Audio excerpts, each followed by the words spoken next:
اعوذ باللہ من الشیطان الرجیم بسم اللہ الرحمن الرحیم۔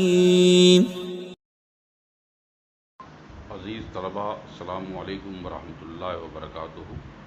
میں محمد ناصر حسین مصباحی، استاذ دارالعلوم غریب نواز الہ آباد سے جماعت رابعہ کے تمام طلباء سے مخاطب ہوں۔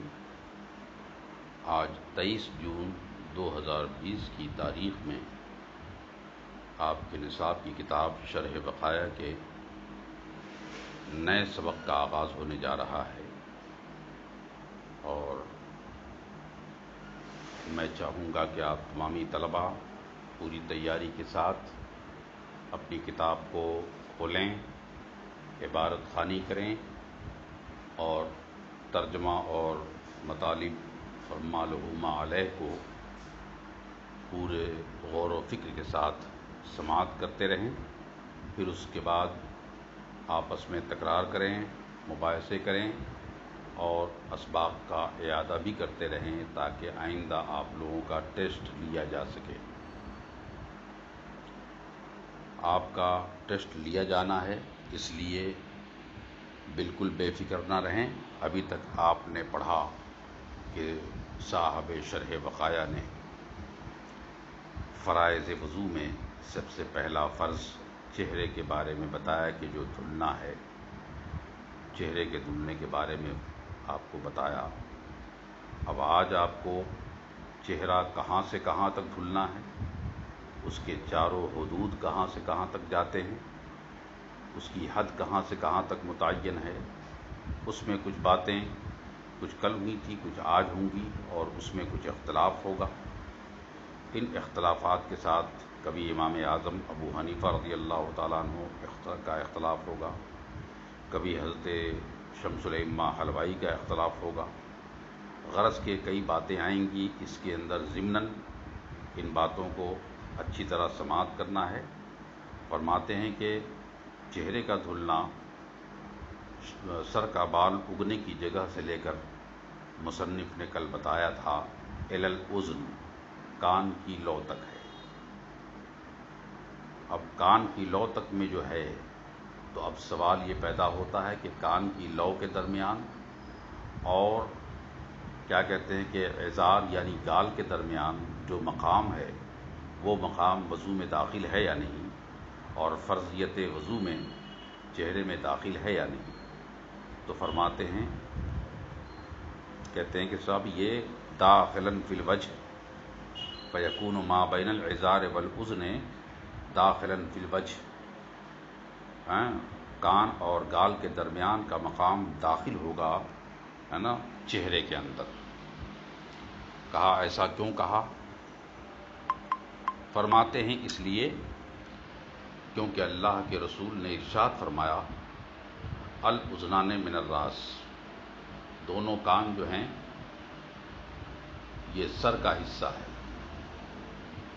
لہذا یہاں غائط مغیہ میں داخل نہیں ہے اور کان چہرے میں شامل نہیں ہے، بلکہ کان کی لو کے پاس کی جگہ اور عذار یہی فرضیت وضو میں داخل ہے۔ کہتے ہیں یہ کس کا مسلک ہے؟ کہتے ہیں کما ہوا مذہب ابی حنیفہ و محمد رحمہ اللہ تعالی، جیسا کہ امام اعظم ابو حنیفہ رضی اللہ تعالیٰ عنہ اور امام محمد رضی اللہ تعالیٰ عنہ کا مسلک ہے، یعنی داخل وجہ ہونے کے بارے میں، یعنی ما بین العذار والاذن جو ہے چہرے کے حدود میں داخل ہے، یہ مسلک ہے امام اعظم اور امام محمد رحمہ اللہ، لہذا اس میں داخل ہو۔ لہذا جب امام محمد اور امام اعظم کے ہاں ما بین العذار والاذن داخل وجہ ہے تو ظاہر ہے کہ فیفرض غسلہ، لہذا ما بین العذار والاذن کا وضو میں چہرے کے اندر دھلنا اس کا فرض قرار پایا۔ کہتے ہیں کہ صاحب مزید تائید یہ فرمائی صاحب شرف قائنہ کہ وعلیہ اکثر مشائخنا، یہ ما بین الازار والاذن کا کے مقام کو وضو میں دھلنا، یہ جو فرض ہے، کہتے ہیں یہ اس مسلک پر اکثر مشائخ احناف ہیں اور دیگر تمام مشائخ اس پر عمل پیرا ہیں۔ یہ دھلنا فرض ہے، پانی کا وہاں بہانا فرض ہے۔ لیکن اب یہاں پر حضرت شمس الائمہ حلوائی کا اختلاف آتا ہے۔ فرماتے ہیں وذکر شمس الائمۃ الحلوائی، حضرت شمس الائمہ حلوائی فرماتے ہیں کہ یکفی ہے ان یبل ما بین العذار والاذن۔ ان کا اعتراض یہ ہے کہ اگر گال اور کان کے درمیان کی جو سفیدی ہے، جو ما بین العذار والاذن کا مقام کہا جاتا ہے، اس کو اگر دھلا نہ جائے بلکہ اس کو محض تر کر دیا جائے تو بھی ہمارے لیے کافی ہوگا اور وضو کا حق ادا ہو جائے گا، فرضیت ثابت ہو جائے گی، فرضیت ادا ہو جائے گی۔ اب کہیں گے آپ کہ حضرت شمس الائمہ حلوائی ایسا کیوں فرما رہے ہیں؟ ان کی کیا دلیل ہے، کیا ثبوت ہے؟ تو دراصل امام ابو یوسف کی روایت پر حضرت شمس الائمہ حلوائی نے اعتماد فرمایا ہے، اور فرماتے ہیں کہ ہم نے اسی بنیاد پر یہ کہا ہے جو حضرت امام ابو یوسف کی روایت ہے، اس روایت کی بنیاد پر میں نے کہا کہ ما بین العذار والاذن داخل وجہ اگر ہے بھی تو اس کو صرف تر کر دینا کافی ہے، اسے دھلنا ضروری نہیں ہے، پانی بہانا ضروری نہیں ہے، بلکہ خالی تر کر دینا کافی ہے۔ کہا وہ دلیل کون سی ہے جس کو حضرت شمس الائمہ حلوائی نے امام ابو یوسف کے قول کی بنیاد پہ پیش کی ہے؟ کہتے ہیں صاحب ذکر شمس الائمہ الحلوائی یکفی ہے ان یبل ما بین العذار والاذن، کافی ہے کہ تر ہو جائے عذار اور اذن کے درمیان کی جگہ، ولا یجب اصالۃ الماء علیہ، اور اس پر پانی کا بہانا اور اس کا دھلنا فرض نہیں ہے، نہ واجب ہے۔ کہا کیوں؟ بناء علی ما روی عن ابی یوسف، بنیاد رکھتے ہوئے اس روایت پر جو حضرت امام ابو یوسف رضی اللہ رحمۃ اللہ تعالی علیہ کے روایت کے اندر آیا ہے۔ اور وہ روایت کیا ہے کہ ان المصلی اذا بل وجہہ، کہ اگر کوئی نمازی ایسا ہو جو نماز کا ارادہ کرتا ہے، نماز پڑھنے کا ارادہ رکھتا ہے، اذا بل وجہہ، اور اس کا چہرہ تر ہو جائے، واعضاء وضوءہ، اور وضو کے اعضاء تر ہو جائیں، بالماء، پانی سے، ولم یصل الماء، اب پانی نہ بہہ سکے، عن العضو، عضو سے پانی الگ نہ ہو سکے، بہہ نہ سکے، کہتے ہیں جازا، تو ایسا وضو کرنا جائز ہے، یعنی تر ہو جائے، پانی نہ بہے، سیلان نہ ہو، تو بھی امام ابو یوسف کی روایت ہے کہ اس سے وضو ہو جائے گا۔ یہ تو اعتراض کا جواب دیا شمس الائمہ حلوائی نے اپنے مسلک کی تائید کے لیے کہ تر کرنا کافی ہے، اسے بھگانا اور دھلنا فرض اور واجب نہیں ہے۔ لیکن اس کا جواب احناف نے دیا لاکن سے، وہ فرماتے ہیں مسلک صحیح یہ ہے کہ جناب والا آپ نے یہ غلط سمجھا کہ وہاں پر لم یصل کا جو معنی ہے آپ نے غلط معنی مراد لیا۔ جو امام ابو یوسف نے فرمایا کہ اعضائے وضو سے پانی نہ بہے، تو لم یصل کا لفظ استعمال کیا ہے امام ابو یوسف نے، تو اس کا معنی بہنا مراد نہ لیجیے بلکہ لم یتدارک مراد لیجیے، یعنی یہ کہیے کہ امام ابو یوسف کی مراد سمجھنے میں آپ نے غلط فہمی کی ہے۔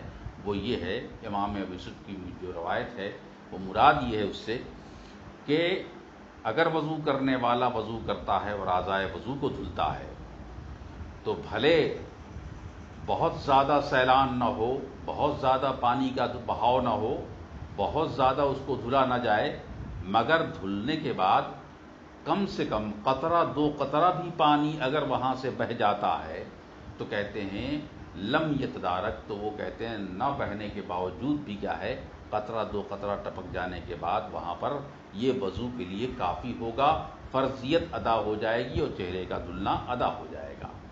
یہ مراد ہے امام ابو یوسف کا، نہ یہ کہ اگر صرف تر کر دیا جانا مراد ہے، ایسا ہرگز نہیں ہے۔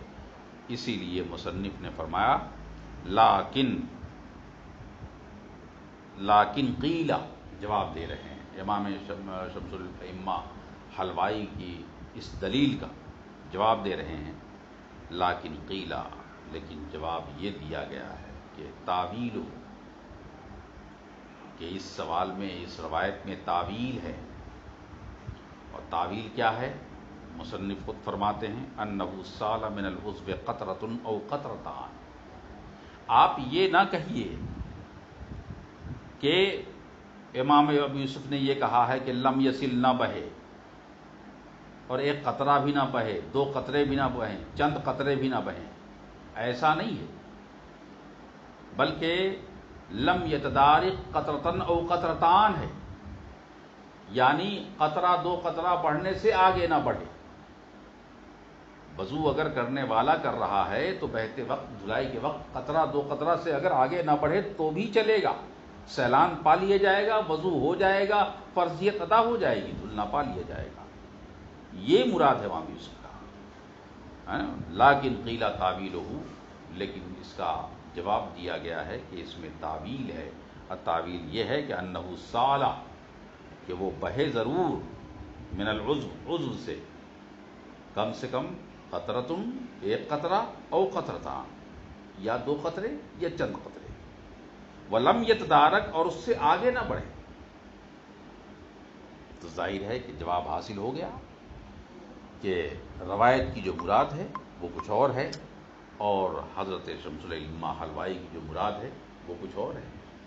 اس لیے کہنا پڑے گا کہ اس کو چاہے دو ہی قطرے سے ہو، چاہے تین ہی قطرے سے ہو، چاہے ایک قطرے سے ہو، مگر ما بین الازار والاذن کا، اذن پر پانی کا بہانا فرض ہوگا، اور یہ داخل وجہ ہوگا، کہنا آتا ہے۔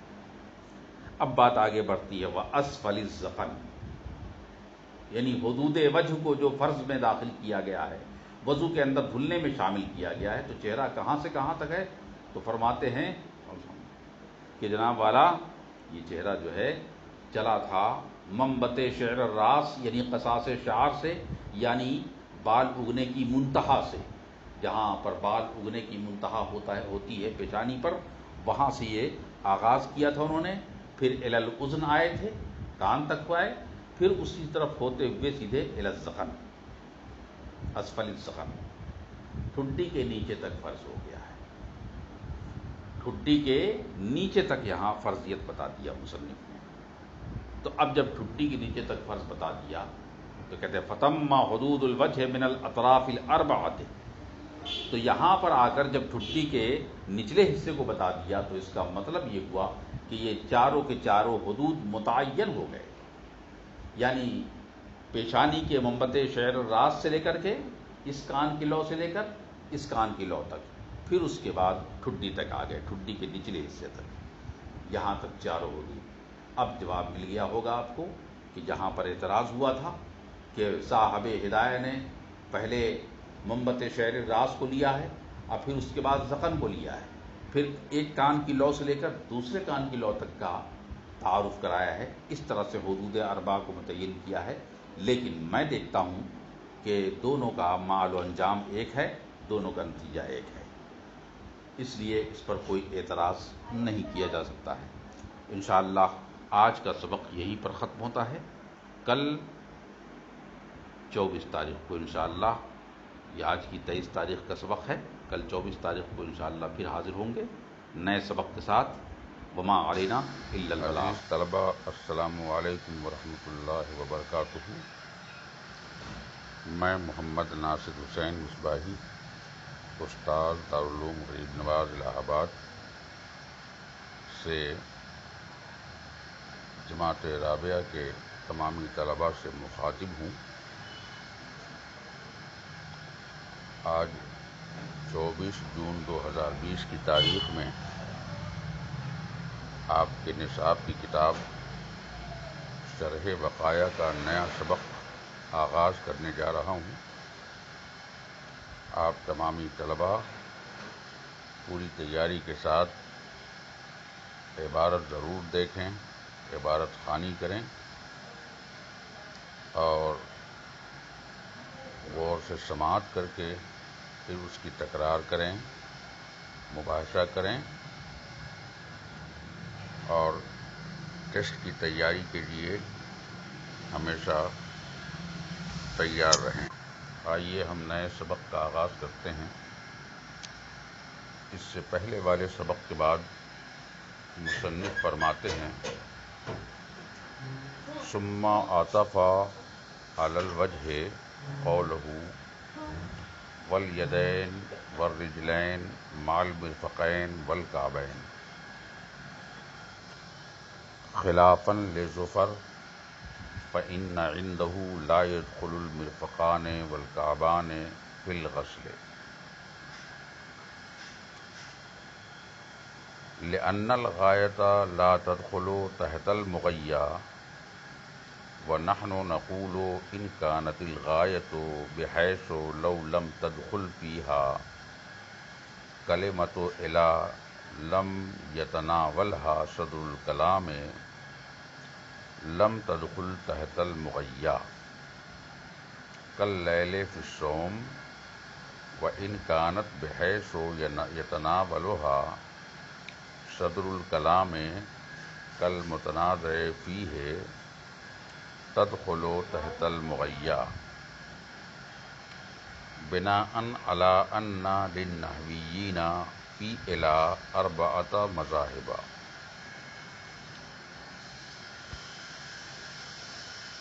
یہاں سے فرمانا چاہتے ہیں کہ ابھی تک جو آپ نے پڑھا تھا، مصنف علیہ الرحمہ نے وضو کے اندر چہرے کو دھلنا جو فرض کیا تھا تو اس کے حدود 4 کو ثابت کیا تھا کہ کہاں سے کہاں تک پورے چہرے کو وضو میں دھلنا فرض ہے۔ اب کہتے ہیں ثم عطف، پھر عطف کیا اسی چہرے پر۔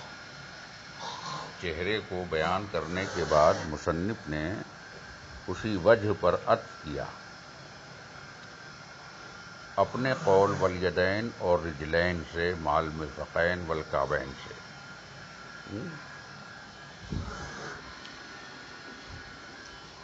یعنی چہروں کو دھلیں اور دونوں ہاتھوں کو، دونوں پیروں کو، ہاتھوں کو کہنیوں سمیت اور اپنے دونوں پیروں کو ٹخنوں سمیت دھلنا فرض ہے وضو کے اندر۔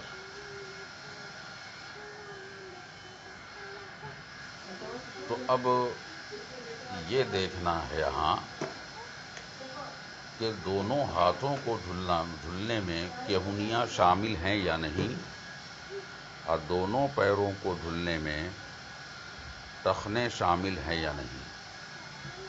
تو فرماتے ہیں مع المرفقین کا لفظ بتا رہا ہے، مصنف فرمانا چاہتے ہیں کہ یہ مرفقین اس میں شامل ہے اور کعبین بھی شامل ہے، یعنی دونوں کہنیاں ہاتھ کے دھلنے میں شامل ہیں اور دونوں ٹخنے پیر کے دھلنے میں فرض ہیں۔ اگر انہیں نہیں دھلا جائے گا تو فرض ادا نہ ہوگا۔ تو اس سے ظاہر ہوتا ہے کہ یہاں پر دلیل کیا ہوئی؟ دلیل یہ ہوئی احناف کی کہ چونکہ یہاں پر غایت مغیّہ میں شامل ہے، لہذا مرفقین کو بھی دھلنا فرض ہوگا اور کعبین کو بھی دھلنا فرض ہوگا ہاتھ اور پیروں کے ساتھ، کیونکہ مال مرفقین بتایا جا رہا ہے۔ لیکن اس میں اختلاف ہے امام ظفر کا، اسی لیے انہوں نے فرمایا خلافا لظفر، امام ظفر کا اس میں اختلاف ہے۔ کیا اختلاف ہے؟ اختلاف یہ فإن عنده لا يدخل المرفقان والکعبان فی الغسل، کہ کہنیاں ہوں یا دونوں پیر کو ٹخنے ہوں، یہ دونوں کے دونے پیر اور ہاتھ کے دھلنے میں داخل نہیں ہیں بلکہ خارج ہیں۔ بلکہ امام ظفر نے بعض قول کے مطابق یہ فرمایا کہ علاقہ ما بعد جو کہنی ہے اور علاقہ ما بعد جو ٹخنا ہے، ان دونوں کا مغیّہ میں داخل ہونا مشکوک ہے، اور یہ بات یقینی ہے کہ علاقہ ما قبل دھلنا فرض ہے، نہ کہ علاقہ ما بعد دھلنا فرض ہے۔ اس لیے امام ظفر فرماتے ہیں کہ دونوں کہنیاں اور دونوں ٹخنے دھلنے میں فرض نہیں ہوں گے۔ دلیل کیا ہے؟ دلیل یہ ہے کہ لأن الغایۃ لا تدخل تحت المغیّہ، کیونکہ غایت مغیّہ میں داخل نہیں ہوتی، یعنی کہنی غایت ہے اور کہنی سے پہلے والا مقام مغیّہ ہے۔ آپ کا ٹخنا غایت ہے اور ٹخنا سے پہلے والا مقام مغیّہ ہے، لہذا کہنی اور ٹخنا دونوں ہاتھ اور پیر دھلنے میں فرض نہیں ہوں گے، داخل نہیں ہوں گے، کیونکہ غایت مغیّہ میں ان کے ہاں داخل ہی نہیں ہوتی۔ الی المرفقین الی الکعبین جو کہا گیا، فاغسلوا ایدیکم الی المرفقین وارجلکم الی الکعبین، ہے نا، تو وہاں پر الی جو ہے غایت کو بتا رہا ہے، لیکن یہ غایت ایسی ہے جس کے بعد غایت مغیّہ میں داخل نہیں ہے۔ یہ امام ظفر کی دلیل۔ لیکن امام اعظم فرماتے ہیں نحن نقول، ہم یہ کہیں گے کہ آپ کا یہ مطلقاً کہنا کہ غایت مغیّہ میں داخل نہیں ہے، ہم اسے تسلیم نہیں کرتے، کیونکہ بہت سارے اقوال کے علاوہ ایک بڑی بات یہ ہے کہ تمام محققین اور فقہا نے جو فرمایا ہے وہ یہ ہے کہ ان کانت الغایت، جواب دے رہے ہیں کہ یہاں کہنیاں اور ٹخنے پیر اور ہاتھ کو دھلنے میں فرض ہیں۔ کہا وجہ کیا ہے؟ کہا اس لیے کہ نحن نقول، ہم یہ کہتے ہیں، ہم یہ جواب دیتے ہیں امام ظفر کا کہ ان کانت الغایت بحیث لو لم تدخل فیہا کلمۃ الی، اگر غایت ایسی ہے اور اس حیثیت کی ہے کہ جس میں کلمہ الی داخل نہ ہو اور ہم جنسیت کو شامل نہ ہو،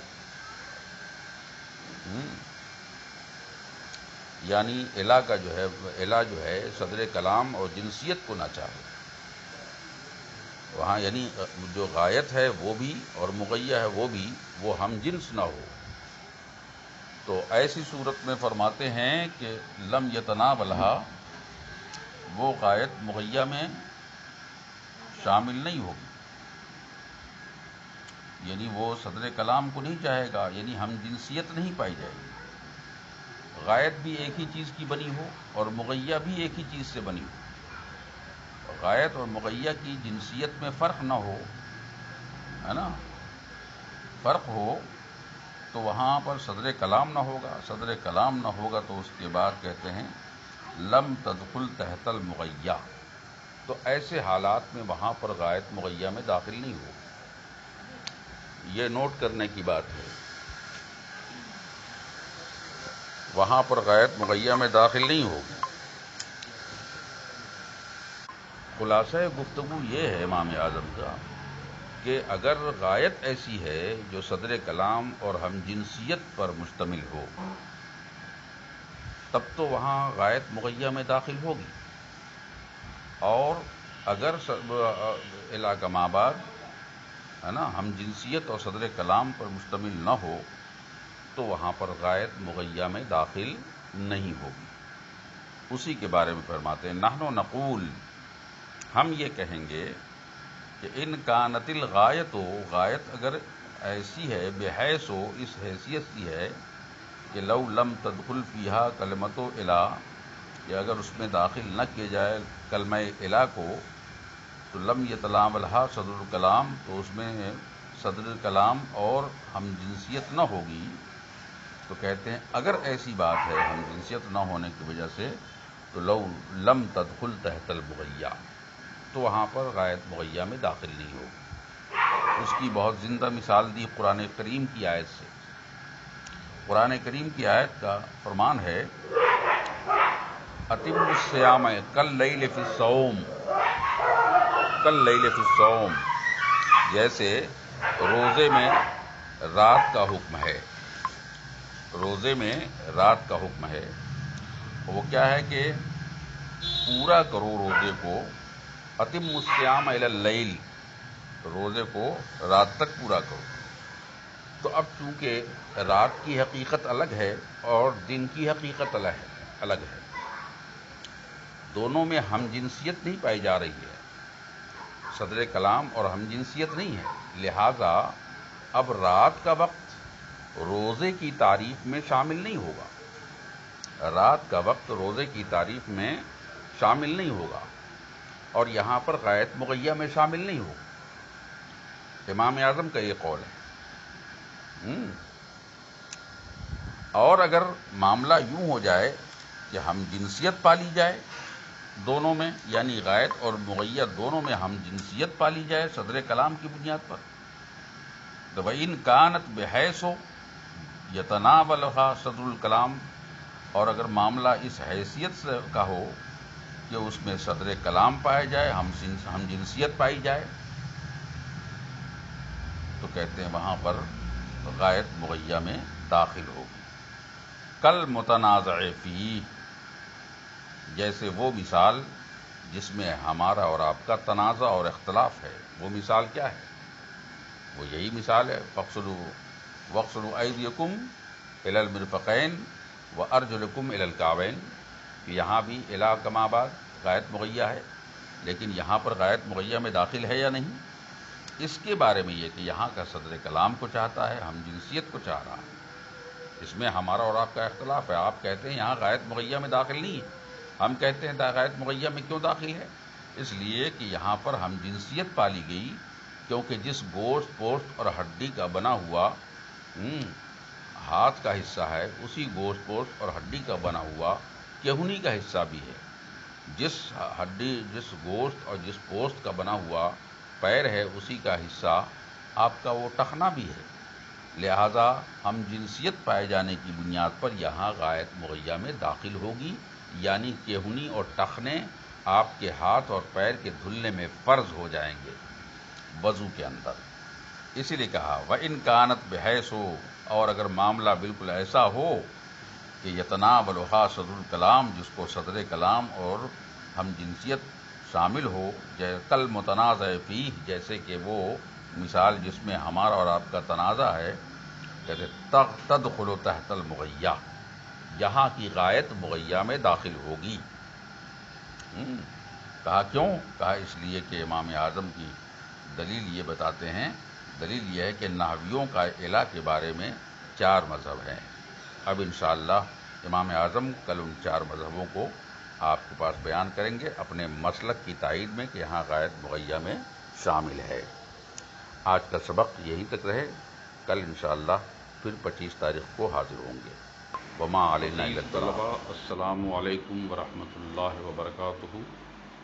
میں محمد ناصر حسین مصباحی، استاد دارالعلوم غریب نواز الہ آباد سے جماعت رابعہ کے تمامی طلباء سے مخاطب ہوں. آج 25 جون 2020 کی تاریخ میں آپ کے نصاب کی کتاب شرح بقایا کا نیا سبق شروع کرنے جا رہا ہوں. اس لیے ضروری ہے کہ آپ تمام بچے اپنی اپنی کتابیں سامنے رکھیں، کھولیں اور عبارت خوانی کرنے کے ساتھ ساتھ ترجمے اور مطالب پر پوری توجہ دیں. پھر بحث و تکرار کریں اور سبق کا اعادہ بھی کرتے رہیں کہ یہ آپ کے لیے بہتر ہے۔ اس سے پہلے مصنف علیہ الرحمہ نے آپ کو بتایا کہ دونوں ہاتھ، دونوں پیر، یعنی دونوں ہاتھ کہنیوں سمیت اور دونوں پیر ٹخنوں سمیت وضو میں دھلنا فرض ہے، اور ہاتھ کے دھلنے میں دونوں کہنیاں شامل ہیں۔ دلیل اور پیر کے دھلنے میں دونوں ٹخنے بھی شامل ہیں، لہذا دونوں کا دھلنا فرض ہے، جس کی دلیل بتائی انہوں نے کہ یہاں پر غائط مغیّہ میں داخل ہے، لہذا مرفقین اور کعبین غائط مغیّہ میں داخل ہوگی، کیونکہ یہ ہم جنس ہے۔ ہاں، جہاں ہم جنسیت نہ ہوگی وہاں پر غائط مغیّہ میں داخل نہیں ہوگی، جیسے کہ اتموا الصیام الی اللیل میں کہا گیا۔ ایسا امام اعظم نے کیوں کہا تھا؟ اب آج وہ بتاتے ہیں کہ دلیل کیا ہے کہ آپ نے اتموا الصیام الی اللیل میں آپ نے رات کو روزے میں شامل نہیں کیا، اور فاغسلوا ایدیکم الی المرافق میں، مرفقین میں اور کعبین میں، الی کے ما بعد کو ما قبل میں یعنی کہ رجلین اور یدین میں آپ نے شامل مانا، یعنی کہ یہاں پر غائط مغیّہ کو داخل کر لیا مغیّہ میں، لیکن اتم الصیام میں آپ نے غائط کو مغیّہ میں داخل نہیں مانا۔ اس کی دلیل کیا ہے؟ تو آج اس پر دلیل دیں گے امام اعظم ابو حنیفہ کی طرف سے۔ فرماتے ہیں کہ بناءً علی ان للنحویین فی الی اربعۃ مذاہب، ہم یہ بات نحویین کے بارے میں، نحویین کے ان اقوال کی بنیاد پر کہہ رہے ہیں جو اقوال الی کے بارے میں اور 4 مذہبوں کے بارے میں آئے ہیں، یعنی الی کا ما بعد ما قبل میں داخل ہے یا نہیں، غائط مغیّہ میں داخل ہے یا نہیں، کہاں پر الی کا ما بعد ما قبل میں داخل ہوگا اور کہاں الی کا ما بعد ما قبل میں داخل نہیں ہوگا۔ اس سلسلے میں چونکہ نحویین کے 4 مذاہب ہیں اور 4 خیالات ہیں، انہی خیالات میں پر ہم بنا کرتے ہوئے ہم نے یہ بات کہی ہے۔ کہا وہ 4 خیالات کیا ہیں؟ کہا پہلا تو یہ ہے کہ الی کا ما بعد ما قبل میں داخل ہوگا مگر مجازاً داخل نہیں بھی ہوگا، پہلا مذہب ہے، یعنی الی کا ما بعد ما قبل میں داخل ہوگا اور مجازاً داخل نہیں بھی ہوگا۔ تو اب آپ سوچئے کہ اگر الی کا ما بعد ما قبل میں داخل ہوگا اور پھر مجازاً کہتے ہیں کبھی کبھی داخل نہیں بھی ہوگا، تو دونوں ہی قول کا، دونوں ہی پہلو کا نتیجہ کیا نکلا کہ کبھی کبھی داخل بھی ہو سکتا ہے اور داخل نہیں بھی ہو سکتا ہے، یعنی کبھی غائط مغیّہ میں داخل ہوگی اور کبھی داخل نہیں بھی ہوگی۔ کہتے ہیں ان دونوں میں تعارض ہے، جہاں جی چاہے وہاں آپ داخل مان لیجئے اور جہاں جی چاہے آپ داخل نہ مانیے، خارج مان لیجئے۔ تو شریعت جو ہے اس تعارض کے لیے نہیں آئی ہے، بلکہ تیقن اور ایقان و یقین کے لیے آئی ہے۔ تو جب تردد ہو گیا کہ کبھی داخل بھی ہو سکتا ہے اور داخل نہیں بھی ہو سکتا ہے مجازاً، تو اس میں ٹکراؤ ہو گیا، اور جب ٹکراؤ ہو گیا تو ساقط الاعتبار ہو گیا۔ اذا تعارضا تساقطا، جب 2 چیزیں آپس میں متعارض ہو جاتی ہیں تو دونوں ساقط ہو جاتی ہیں۔ چلیے پہلا مذہب تو یہ ہو گیا کہ الی کا ما بعد ما قبل میں داخل ہوگا اور مجازاً داخل نہیں ہوگا، اور دوسرا قول کیا ہے؟ دوسرا قول یہ ہے کہ الا کا ما بعد ما قبل میں داخل نہیں ہوگا مگر مجازن داخل بھی ہوگا. بات کو ذرا سی الٹ دی گئی ہے، صرف پہلے وجودی معنی کیا گیا، اب عدمی معنی کیا جا رہا ہے. پہلے وجودی معنی یہ تھا کہ الا کا بعد ما قبل میں داخل ہوگا، پھر عدمی کیا گیا کہ کبھی کبھی مجازن داخل نہیں ہوگا. اور اب جو بات کہی جا رہی ہے وہ یہ کہی جا رہی ہے کہ الا کا ما بعد ما قبل میں داخل نہیں ہوگا، یعنی عدمی کہی جا رہی ہے. اور بعد میں پھر کہہ رہے ہیں مجازن داخل بھی ہوگا الا کا ما بعد ما قبل میں، تو یہ عدمی ہو گیا. تو دو قول ہو گئے. اب اس دوسرے قول میں بھی معاملہ دیکھ لیجیے آپ، نتیجہ وہیں پہنچتا ہے کہ جہاں چاہو آپ الا کا ما بعد کو ما قبل میں غائب کو مغیّہ میں داخل مان لیجئے، اور جہاں جی چاہے آپ داخل نہ مانیے، خارج کر دیجیے. تو پھر معاملہ یہ ہوگا کہ صاحب یہ اذا تصاوی یا تساقطا، جب دو چیزیں برابر ہو گئی تو معاملہ ہو گیا ساقط الاعتبار کا. پہلے مذہب کو جو سب سے پہلے بیان کیا، کہا پہلے کیوں اس کو بیان کیا؟ پہلے یہ کہہ دیا ہوتا کہ داخل نہیں ہوگا مجازن داخل بھی ہوگا، لیکن پہلے انہوں نے کیا کیا؟ داخل ہوگا مگر مجازن داخل نہیں ہوگا، اس کو بیان کیا. یہ ایک اعتراض کا باعث ہے. چاہتے تو دوسرے والے کو پہلے بیان کر دیتے، بعد میں پہلے والے کو بیان کرتے. کہا وہ اس لیے بیان کیا کیونکہ پہلے والے میں جو ہے حکم وجودی ہے، یعنی داخل ہونا ہے، اور اس کے بعد آ رہا ہے داخل مجازن نہیں بھی ہونا ہے. تو وجودی جو ہوتا ہے وہ اشرف فی الوجود ہوتا ہے، وہ اشرف ہوتا ہے.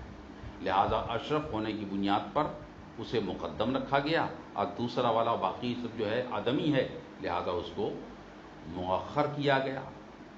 تو دوسرا ہو گیا آپ کا داخل نہ ہونا، اور مجازن داخل ہونا بھی، یہ بھی ساقط الاعتبار ہو گیا. اب اس کے بعد آتا ہے تیسرے قول کا نمبر.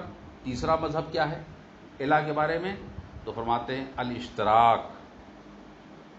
اشتراک کا مطلب سمجھتے ہیں آپ؟ یعنی داخل ہو بھی سکتا ہے اور معاملہ داخل نہیں بھی ہو سکتا ہے. داخل ہو بھی سکتا ہے یعنی الا کا ما بعد ما قبل میں داخل ہو بھی سکتا ہے، اور الا کا ما بعد ما قبل میں داخل نہیں بھی ہو سکتا ہے. یعنی جہاں چاہو وہاں غایت معیّہ میں داخل ہو بھی سکتی ہے اور داخل نہیں بھی ہو سکتی ہے. یہ تو تیسرا مسلک ہو گیا، تیسرا مذہب ہو گیا. امام اعظم فرماتے ہیں کہ اب چوتھا مذہب کیا ہے؟ کہتے ہیں والرابع. اور چوتھا مذہب کہتے یہ ہے کہ اگر الا کا ما بعد ما قبل کے جنس سے ہے، اگر الا کا ما بعد ما قبل کے جنس سے ہے تو کہتے ہیں صاحب وہاں پر غایت مغیّہ میں داخل ہوگی. اور اگر الا کا ما بعد ما قبل کے جنس سے نہیں ہے تو وہاں پر غایت مغیّہ میں داخل نہیں ہوگی. جیسے کہتے ہیں کہ صاحب وہ مثال کے طور پر فَاغْسِلُوا وُجُوهَكُمْ فَاغْسِلُوا أَيْدِيَكُمْ إِلَى الْمَرَافِقِ وَاغْسِلُوا أَرْجُلَكُمْ إِلَى الْكَعْبَيْنِ میں دیکھ لیجئے الا جس پہ داخل ہے کعبین پر اور مرفقین پر، دونوں کے دونوں اپنے ما قبل کے جنس سے ہیں. کہنیاں اپنے ہاتھ کے جنس سے ہیں اور ٹخنے اپنے پیر کے جنس سے ہیں. لہذا یہاں پر غایت مغیّہ میں ہم جنسیت کی بنیاد پر داخل ہوگی. اور جہاں ایسا نہیں، جیسے مثال کے طور پہ دیکھ لی وَأَتِمُّوا الصِّيَامَ إِلَى اللَّيْلِ، روزے کو پورا کرو رات تک. تو چونکہ دن کی حقیقت الگ ہے، دن کی صفت الگ ہے، رات کی صفت الگ ہے، اس کی حقیقت الگ ہے، دونوں کی ہم جنسیت نہیں پائی جا رہی ہے. لہذا روزے کے اتمام میں رات کو داخل نہیں کیا جائے گا، وہاں غایت مغیّہ میں داخل نہیں ہوگا. کہتے ہیں ہاں یہی وہ چوتھا مذہب ہے جو ہمارے مسلک کی تائید کر رہا ہے، اور امام اعظم ابو حنیفہ کی دلیل کی تائید و تقویت دے رہا ہے. اسی لیے اس چوتھے مذہب کو اپناتے ہوئے ہم نے کہا جہاں ہم جنسیت ہوگی وہاں پر جناب والا غایت مغیّہ میں داخل ہوگی، اور اگر ہم جنسیت نہیں ہوگی تو غایت مغیّہ میں داخل نہیں ہوگی. اب کہتے ہیں، دیکھیے اب ترجمہ کیجئے، فرماتے ہیں بناءً علی ان للنحویین، اس بات پر بنا کرتے ہوئے کہ نحویین کے الہ کے بارے میں 4 مذاہب ہیں۔ الاول دخول ما بعدہا، پہلا مذہب ہے ما بعد کا داخل ہونا، فی ما قبلہا، اپنے ما قبل میں کب داخل ہونا ہے، الا مجازن، مگر مجازن داخل نہیں بھی ہوگا، پہلے داخل ہونا تھا اب نہیں بھی ہوگا۔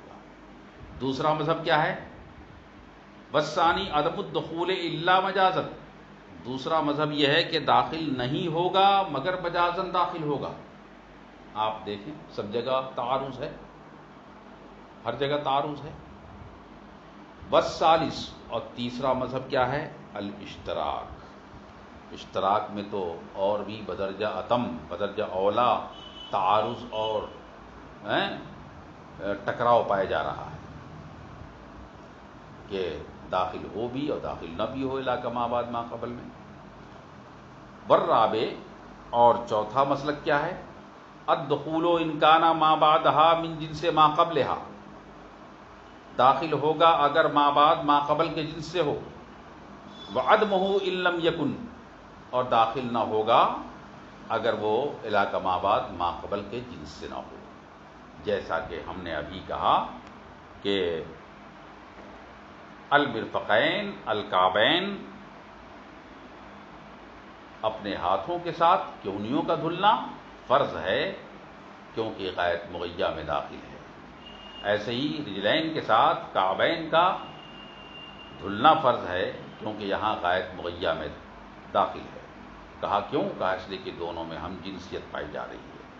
جب ہم جنسیت پالی گئی تو معلوم یہ ہوا کہ یہاں پر غایت مغیہ میں داخل ہے۔ یہی وہ چوتھا مذہب ہے جس کی بنیاد پر ہم نے کہا کہ علاقہ ما بعد ما قبل کے اندر داخل ہوگا، کب؟ جب ہم جنسیت ہو، اور کب داخل نہیں ہوگا؟ جب ہم جنسیت نہ ہو، لہذا اس پر اعتراض نہیں کیا جاتا۔ فہذا المذہب الرابع یوافق ما ذکرنا، تو اب مصنف فرماتے ہیں کہ یہی وہ چوتھا مذہب ہے، یہی وہ چوتھا مذہب ہے یوافق ما ذکرنا، جو ہمارے اس قول کی تائید اور تقویت دے رہا ہے، ما ذکرنا فی اللیل والمرافق، جو ہم نے لیل کی بات کہی اور مرافق کی بات کہی۔ لیل کا مطلب اتم الصیام الی اللیل میں کہا کہ وہ رات خارج ہے روزے کے دائرے سے، اور مرافق کے بارے میں ہم نے کہا مرافق داخل ہے کیونکہ ہم جنسیت ہے۔ آج کا سبق بس اتنا ہی، کل انشاءاللہ پھر نئے سبق کے ساتھ شرح وقایع کا لے کے آئیں گے۔ وما علینا الا البلاغ۔